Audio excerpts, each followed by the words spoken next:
नमस्कार। देश काल में आपका स्वागत है। मैं हूं मुकेश कुमार। दोस्तों, 3 दिन की छोटी जंग के बाद से पाकिस्तान में एक तरह का जश्न का माहौल है। पाकिस्तानी और बल्कि दुनिया भर में जहां भी पाकिस्तानी हैं वे बहुत खुश हैं। उन्हें लग रहा है कि पाकिस्तान ने भारत को उस छोटी जंग में धूल चटा दी है, उसके विमानों को गिरा दिया, उसे युद्ध विराम करने के लिए मजबूर कर दिया, वगैरह वगैरह। तो इस तरह का एक परसेप्शन वहाँ बनाया गया है पाकिस्तानी हुकूमत के ज़रिए, पाकिस्तानी सेना के ज़रिए, और वो पाकिस्तानियों को रास आ रहा है। इसलिए उनका आत्मविश्वास भी बढ़ा हुआ है, वो खुश भी बहुत हैं। और अगर आप हुकूमत और सेना के स्तर पर इसकी जांच करना चाहें तो वहाँ से भी इस परसेप्शन को कैसे और मजबूत किया जाए, इसकी कोशिशें निरंतर चल रही हैं। उसके बहुत कई पहलू हैं, लेकिन आप एक दो पहलू को इस तरह से देख सकते हैं कि पाकिस्तान के जो चीफ ऑफ आर्मी स्टाफ हैं आसिम मुनीर साहब, उनको फील्ड मार्शल का तमगा दे दिया गया है, उन्हें फील्ड मार्शल घोषित कर दिया गया है। जबकि उन्होंने कोई ऐसा जौहर नहीं दिखाया है जंग में, कोई बड़ी जंग थी ही नहीं जिसमें जौहर दिखाने का मौका भी मिलता। लेकिन ये कहा जा रहा है कि वो टैक्टिकल जो जीत हासिल की है पाकिस्तान ने, उसमें मुनीर साहब का योगदान सबसे बड़ा था। और ये भी कि इससे आगे भी जो पाकिस्तानी हुकूमत है शहबाज शरीफ के नेतृत्व वाली, वो उनको खुश करने में लगी हुई है। तो पहले तो फील्ड मार्शल दिया गया, अब ये कहा जा रहा है कि नवंबर में वो रिटायर होने वाले हैं, तो उन्हें 2 साल का और एक्सटेंशन दिया जाएगा और शायद उसके बाद फिर 5 साल का और एक्सटेंशन दिया जाएगा। तो आसिम मुनीर ने अपनी जगह अभी कम से कम बहुत पक्की कर ली है, वो जड़ें जमा कर बैठ गए हैं। बाद में क्या होगा पता नहीं। और शायद जो शहबाज शरीफ की सरकार है वो इस वजह से भी थोड़ा सा डरी हुई हो कि मुनीर साहब इमरान खान के साथ भी अपने रिश्ते बेहतर कर रहे हैं, तो कहीं ऐसा ना हो कि इमरान खान को वो फिर से ज़िंदा कर दें, जो जेल में अभी जिन्हें सड़ाया जा रहा है। और लेकिन इस युद्ध के मौके पर इमरान खान ने भी ज़ुबान बदली है, उन्हें भी एहसास हो गया होगा कि आर्मी चीफ अब बहुत मजबूत हो गए हैं और उनके खिलाफ़ कोई मोर्चे खोलने का शायद कोई फ़ायदा नहीं होगा।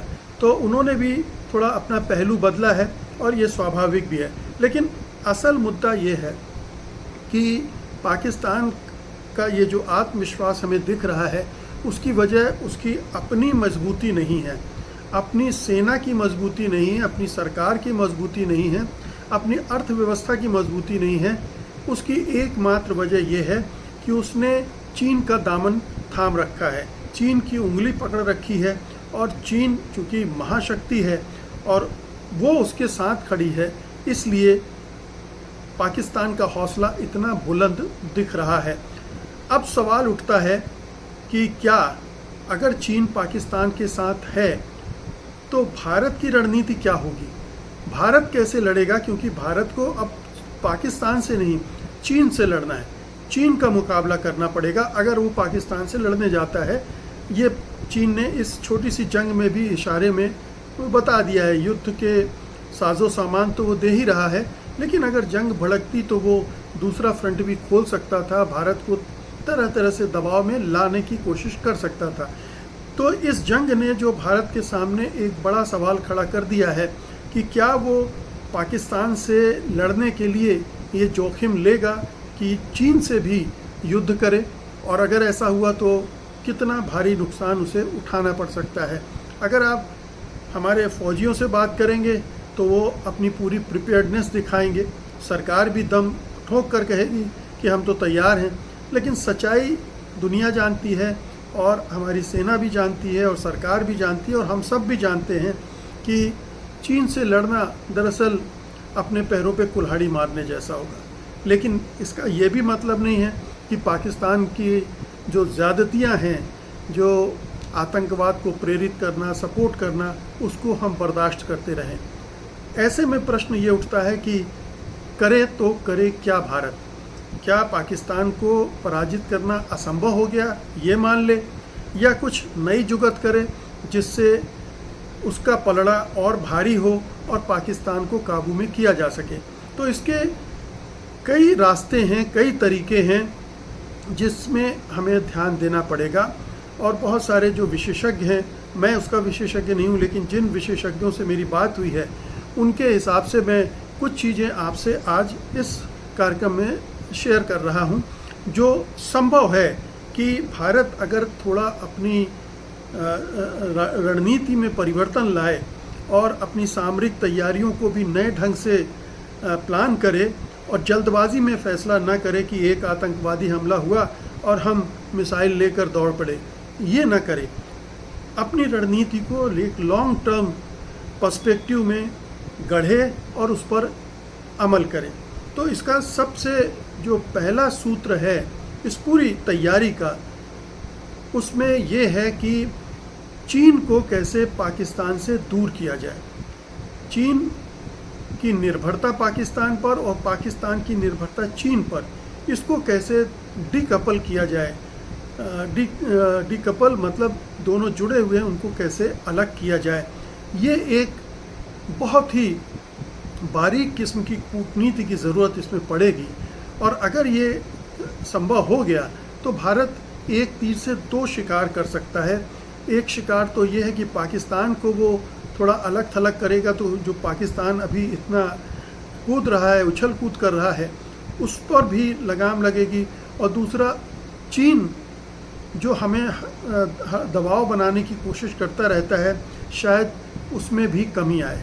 तो इसके कई स्तर पर कार्रवाई करनी पड़ेगी, जिसमें सबसे बड़ा जो मोर्चा है वो आर्थिक मोर्चा है, क्योंकि इस समय चीन की अर्थव्यवस्था भी आर्थिक मोर्चे पर थोड़ा चुनौतियों का सामना कर रही है, ख़ासतौर पर डोनाल्ड ट्रंप की वजह से, कि डोनाल्ड ट्रंप जिस तरह से टैरिफ थोपने की कोशिश कर रहे हैं। हालांकि काफ़ी हद तक उसको रिजॉल्व कर लिया है चीन ने, लेकिन ट्रंप का कोई भरोसा नहीं है, इसलिए वो कभी भी उलट पलट कर सकते हैं। इसलिए वो ये चाहेगा कि ऐसी कोई व्यापार नीति उसकी हो जिसमें अमेरिका पर निर्भरता उसकी कम से कम होती जाए, और उसने वो कम की भी है। पिछले अनुभवों को सीखते हुए ट्रंप ने जो पिछले कार्यकाल में उस पर टैरिफ वगैरह बढ़ाए थे, उसने सबक लिया और काफ़ी कम किया है, लेकिन वो और भी उसको डिसेंट्रलाइज करने की कोशिश करेगा। तो अब सवाल उठता है कि क्या उसकी इस स्कीम में भारत किसी तरह से हिस्सेदारी करके वो इसको अपने पक्ष में झुका सकता है। ध्यान रहे कि भारत सबसे बड़ा बाज़ार है दुनिया का, जहाँ पर हर एक मुल्क की नज़रें लगी हुई हैं, और चीन भी इस बाज़ार को खोना नहीं चाहेगा। अगर भारत का बाज़ार माइनस हो जाए तो चीन के लिए बहुत बड़ी चुनौती खड़ी हो जाएगी।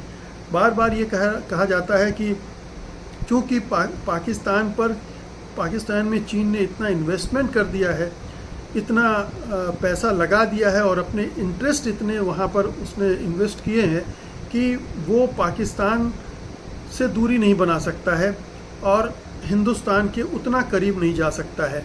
लेकिन कूटनीति में हर चीज़ के हल होते हैं, हर चीज़ की चाबी कुंजियाँ होती हैं, खोलने वाला चाहिए। अगर आप ये देखेंगे कि भारत और पाकिस्तान के साथ चीन का व्यापार कितना है, तो उसमें 5 गुना का अंतर है। यानी चीन अगर पाकिस्तान से केवल $23 बिलियन का व्यापार कर रहा है, तो भारत के साथ उसका व्यापार 118 बिलियन का है। अब आप सोच लीजिए कि इतना अंतर है, तो क्या चीन चाहेगा कि पाकिस्तान को खुश करने के लिए वो भारत को पूरी तरह से नाराज़ कर ले? मुझे नहीं लगता। दूसरी बात यह है कि भारत से उसे जो चीज़ें मिल रही हैं वो पाकिस्तान से नहीं मिल रही। मसलन भारत के साथ व्यापार में इलेक्ट्रॉनिक्स, मशीनरी और केमिकल्स ये हैं, और इसके अलावा जो आयरन ओर है और जो समुद्री उत्पाद हैं वो सब उसको वो प्रोवाइड करता है भारत। जबकि पाकिस्तान के साथ चीन व्यापार में चीन का निर्यात जो है मशीनरी और इलेक्ट्रॉनिक्स का है, जबकि पाकिस्तान का जो निर्यात है वो केवल कॉपर और कॉटन का है। तो भारत चीन से इलेक्ट्रॉनिक्स मशीनरी और केमिकल्स इंपोर्ट करता है और भारत उसको एक्सपोर्ट करता है आयरन ओर और समुद्री उत्पाद और थोड़ा मशीनरी वगैरह। पाकिस्तान उससे मशीनरी इलेक्ट्रॉनिक्स सब आयात करता है, जबकि केवल कॉपर और कॉटन देता है। लेकिन ये व्यापार का एक हिस्सा है। व्यापार का एक दूसरा हिस्सा है जिसकी सबसे ज़्यादा चर्चा होती है कि जो चीन है वो उसका जो सी पैक कार्यक्रम है, बलूचिस्तान में ग्वादर पोर्ट का कार्यक्रम है, और BRI जो है बेल्ट रोड इनिशिएटिव, ये जो उसके पूरे कार्यक्रम हैं वो बहुत महत्वाकांक्षी हैं और वो उसको इतना महत्व दे रहा है क्योंकि उसके ज़रिए वो यूरोप, मिडिल ईस्ट, इन सब जगह और अफ्रीका, इन सब जगहों पर अपने व्यापार के रास्ते खोल लेगा और समुद्र मार्ग से वो उसका पूरा रास्ता बहुत कम हो जाएगा। फिर मिडिल ईस्ट से जो फ्यूल वगैरह, पेट्रोलियम प्रोडक्ट्स वगैरह वो आयात करता है, उसका रास्ता भी छोटा हो जाएगा। तो माना जा रहा है कि 30 से 40% का फ़र्क पड़ सकता है जो चीन आयात करता है उसमें एक मेजर ये कमी आएगी उसके इंपोर्ट बिल में, और इसके लिए वो इस पूरे रास्ते का इस्तेमाल करना चाहता है और इसको बनाने की कोशिश में है। और चीन पाकिस्तान उसके लिए पूरी तरह से समर्पित है, वो हर तरह की सुविधा दे रहा है। ये एडवांटेज भारत नहीं दे सकता है, लेकिन भारत इन सब मामलों में एक दूसरा काम कर रहा है जिसकी तरफ ध्यान देने की ज़रूरत है, और वो है सबसे बड़ा है कि जो चाबहार का पोर्ट है ईरान में, उससे वो अपनी जो तैयारी है अपने व्यापार को एक्सपेंड करने की और अपने जो सामरिक हित हैं उनकी रक्षा करने की, वो एक बड़े स्तर पर वो कर रहा है। उसको अगर गति मिलेगी तो इधर चीन के मुकाबले उसकी तैयारी और बड़ी होगी। और उसमें देखिए 2 तरीके हैं, ये एक पूरी तरह से चीन को समर्पित हो जाना, चीन के साथ हर तरह के लिए समझौते के लिए राज़ी होना, ये रणनीति नहीं है। रणनीति ये है कि चीन के इंटरेस्ट को थोड़ा सा बढ़ाया जाए ताकि वो पाकिस्तान से अलग हो, और चीन को अपनी ताकत बढ़ाकर थोड़ा सा डराया भी जाए कि आप चीन को पाकिस्तान न समझें, और पाकिस्तान की तरह वो उसका एक बनाना रिपब्लिक जैसा नहीं है। पाकिस्तान की तो पूरी निर्भरता चीन पर हो गई है, और चीन के लिए ये एक बड़ा सिरदर्द भी बनने जा रहा है क्योंकि कर्ज़ बहुत हो गया है पाकिस्तान पर, और वो चीन उसे कर्ज़ देता जा रहा है, तो वो कर्ज़ उसका मुश्किल में भी फंस सकता है। तो चीन एक हद तक तो पाकिस्तान का इस्तेमाल करेगा ही और कर भी रहा है। उसे तरह तरह से आश्वासन भी दे रहा है कि अगर इंडस वाटर ट्रीटी को भारत ने रोक दिया है तो हम जो बांध बना रहे हैं गिलगित के क्षेत्र में, उससे आपको पानी देंगे। तो पाकिस्तान की समस्याओं को वो एड्रेस कर रहा है ताकि पाकिस्तान उसकी जो जियोपॉलिटिक्स है उसका भी हिस्सा बने, उसके व्यापार मार्ग को खोलने में हिस्सा बने। इसीलिए उसने पाकिस्तान को भी जोड़ा है और अफ़गानिस्तान को भी अभी हाल में जोड़ा है। तो ये कोशिश चीन कर रहा है। इसके बरक्स भारत की कोशिश चाबहार पोर्ट के ज़रिए होगी, जिसके ज़रिए वो पूरे मध्य एशिया में और इधर मध्य पूर्व में, पश्चिमी एशिया में, और फिर उसके ज़रिए यूरोप तक अपने व्यापारिक हित को आगे बढ़ा सकता है। और उस पोर्ट की वजह से उसका आयात भी सस्ता हो जाएगा। ये दोनों चीज़ें हैं। तो जो चीज़ चीन अपने BRI प्रोजेक्ट और CPEC प्रोजेक्ट से हासिल करने की कोशिश कर रहा है, वही भारत चाबहार प्रोजेक्ट से, और एक और प्रोजेक्ट है जो उससे जुड़ा हुआ है, वो है international north south transport project. इस कॉरिडोर उसमें वो उसके ज़रिए पूरे मध्य एशिया में तजाकिस्तान, कजाकिस्तान वगैरह में वो अपने लिए रास्ता खोल रहा है, और उस प्रोजेक्ट में रूस भी शामिल है। जो international north south transport corridor है, उसमें रूस की भी हिस्सेदारी है, ईरान की भी हिस्सेदारी है, चाबहार में ईरान की भी हिस्सेदारी है। तो इस तरह से इन तमाम देशों को जोड़कर, और उसमें अफ़गानिस्तान का भी फ़ायदा है क्योंकि उस कॉरिडोर से वो अफ़गानिस्तान से भी गुजरेगा, और उस कॉरिडोर की वजह से भारत की निर्भरता अभी जो पाकिस्तान पर है कि सारा जो लेन देन पाकिस्तान के रास्ते से करना पड़ता है, और जिसमें पाकिस्तान तमाम तरह की अड़चनें खड़ी करेगा, और कभी युद्ध की स्थिति हुई तो सारा बंद भी हो सकता है। तो चाबहार एक पोर्ट के ज़रिए और वो जो कॉरिडोर बना रहा है उसके ज़रिए वो ये एक अपना विकल्प तैयार कर सकता है और अपना विस्तार भी कर सकता है, लेकिन उसको थोड़ा आगे गति के साथ बढ़ाने की ज़रूरत है, जिसमें वो पेस अभी नहीं दिख रहा है। तो ये एक पक्ष तो ये हुआ कि व्यापार के क्षेत्र में भारत किस तरह से अपनी चीज़ों को बढ़ाए, मैन्युफैक्चरिंग भारत में कैसे बढ़ाए, इसकी कोशिश करनी पड़ेगी। सारा खेल मैन्युफैक्चरिंग का है, क्योंकि चीन जो है दुनिया की मैन्युफैक्चरिंग हब बन गया है। 60-70% मैन्युफैक्चरिंग चीन में हो रही है। भारत को कैसे अपने यहाँ उसकी मैन्युफैक्चरिंग हब को खड़ा करना है, इस दिशा में बहुत गंभीरता से काम करना होगा। ये मेक इन इंडिया और स्किल इंडिया जैसे जुमलेबाजी नहीं चलेंगी, नारेबाजी नहीं चलेंगी, इसके लिए ठोस रणनीति बनाकर काम करना पड़ेगा। फिर है दूसरा, कूटनीतिक और जो वैश्विक गठबंधन हैं उनके स्तर पर भारत को देखना पड़ेगा। भारत को तय करना पड़ेगा कि वो ब्रिक्स में अपना योगदान कितना रखना चाहता है, क्योंकि ब्रिक्स एक बहुत उपयोगी गठबंधन है, जिसमें चीन भी शामिल है, साउथ अफ्रीका, ब्राज़ील, रूस, भारत, और उसका एक्सपेंड भी किया जा रहा है ताकि वो और मजबूत होकर एक ऐसा गठबंधन बने जो बड़े देशों की दादागिरी का मुकाबला कर सके। तो ब्रिक्स का इस्तेमाल उसे ज़्यादा करना पड़ेगा। और दूसरी तरफ जो क्वाड के साथ उसके संबंध हैं उसको थोड़ा सा रीथिंक करना पड़ेगा, क्योंकि क्वाड की वजह से चीन भी शक करता है भारत पर और रूस भी शक करता है। उसे लगता है कि भारत अब अमेरिका की गोद में जाकर बैठ गया है, उस पर भरोसा नहीं कर सकता, और अमेरिका भारत को चीन के खिलाफ अपने एक टूल की तरह इस्तेमाल करना चाहता है। चीन के बरक्स भारत को खड़ा कर रहा है, और चीन को नियंत्रित करने के लिए भारत उसका मोहरा बनने के लिए तैयार हो रहा है। तो ये जो धारणाएं बन गई हैं इसको तोड़ना पड़ेगा, ताकि आपसी विश्वास दोनों के बीच में थोड़ा बेहतर हो, जिसमें ये आशंकाएं खत्म होगी। और रूस भी अगर आशंकाएं खत्म होगी तो रूस और चीन के संबंध अभी बहुत बेहतर हो गए हैं। दोनों ने अपने संबंध बहुत सुधार लिए हैं।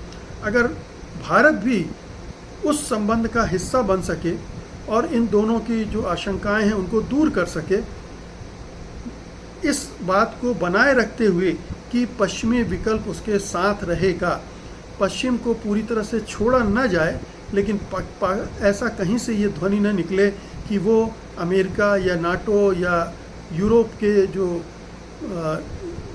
अमेरिका के पिछलग्गू देश हैं उनके साथ इतना जुड़ गया है कि वो चीन के खिलाफ इस्तेमाल किया जा सकता हो सकता है।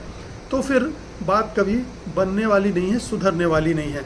तो एक स्तर पर उसे ये भी करना पड़ेगा, अगर ये करेगा तो पाकिस्तान को अंतर्राष्ट्रीय मंच पर कूटनीतिक रूप से अलग थलग करना भी उसके लिए थोड़ा आसान होता जाएगा, क्योंकि फिर चीन अभी जिस तरह से पाकिस्तान का समर्थन कर रहा है शायद फिर ना करे, फिर यूएन या FATF में वो उसकी पैरोकारी ना करेगा। तो अगर चीन के साथ रिश्ते शुरू हुए, बेहतर हुए, तो चीन पाकिस्तान की स्थिति वैसी नहीं रह जाएगी, और उस सूरत में पाकिस्तान का ये जो अभी आपको दिख रहा है आत्मविश्वास वो भी कमज़ोर पड़ेगा, क्योंकि पाकिस्तान अंदर से तो बहुत कमज़ोर हो चुका है।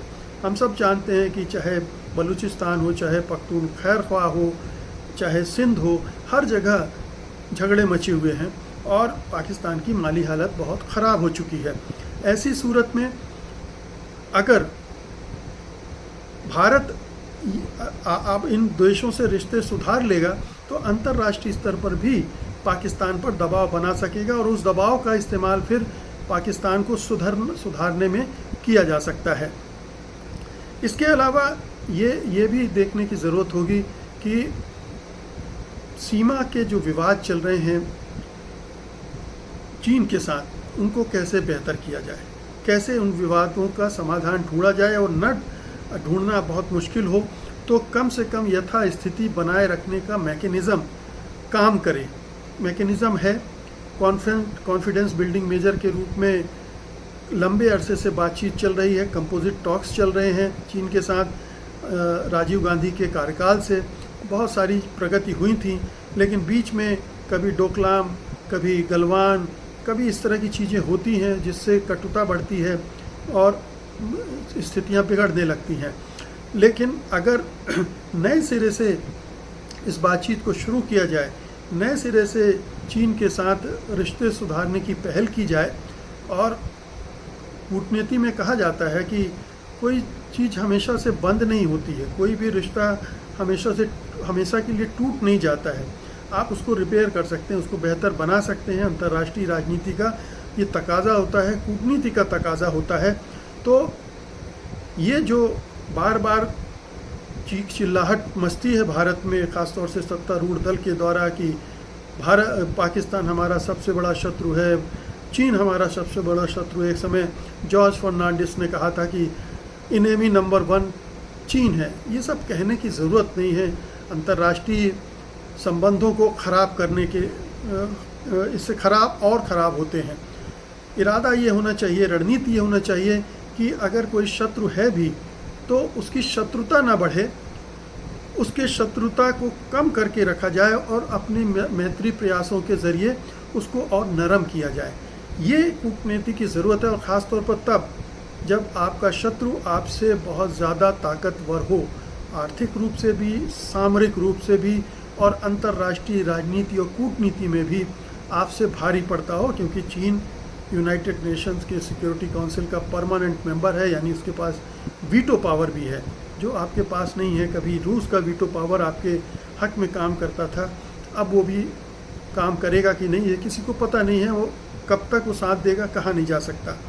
इसलिए एक नए तरह की गोलबंदी, एक नए तरह की कूटनीति भारत सरकार को दिखानी पड़ेगी, और वो इसी तरह से आगे बढ़ाई जा सकती है कि कैसे हम LAC पर अपनी स्थिति को दुरुस्त करें, और इसके साथ साथ